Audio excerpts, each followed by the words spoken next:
Oui, parce que quand on est président de la République, on n'insulte pas les Français.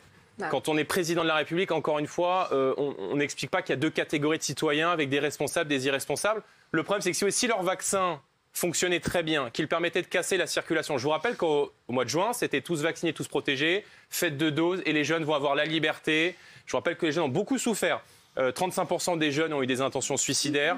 Les jeunes ont très mal vécu le confinement, ils ont très mal vécu le second confinement, ils ont été bloqués chez eux, tout était fermé, les lieux de vie étaient fermés, les facs étaient fermés, les partiels étaient en distanciel. Or aujourd'hui, on leur dit vous êtes vaccinés, il va falloir encore une 3e dose, une 4e dose. Ce truc est sans fin. Et en plus, ils ont des privations de liberté puisque les boîtes sont fermées et qu'un certain nombre de partiels se font à distanciel. Vous auriez fait quoi, vous auriez fait quoi déjà, j'aurais pas fermé 5700 lits à l'hôpital. Mais vous auriez fait quoi sur la vaccination, Jordan Bardella? La vaccination, si vous étiez au pouvoir. On voit aujourd'hui que le vaccin, tous les médecins le disent, protège des formes graves, mais il n'empêche pas la circulation de l'épidémie.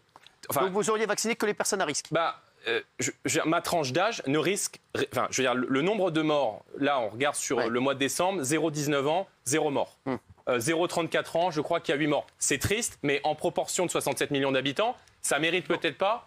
Donc c'est ça, donc votre stratégie, ça aurait été de vacciner que les personnes à risque.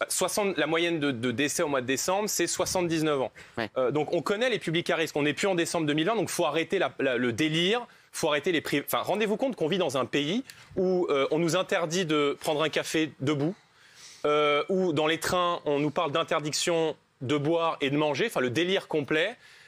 On ferme un certain nombre de lieux comme des boîtes alors qu'on peut avoir des tests à l'entrée, faire entrer que des gens qui sont négatifs. On rétablit le port du masque en extérieur. Enfin, je veux dire, moi, je vois, vous êtes sur les plages, il y a des gens qui sont dans l'eau, qui se baignent, qui ont le masque. Il y a des gens qui font des footings sur la plage avec le masque.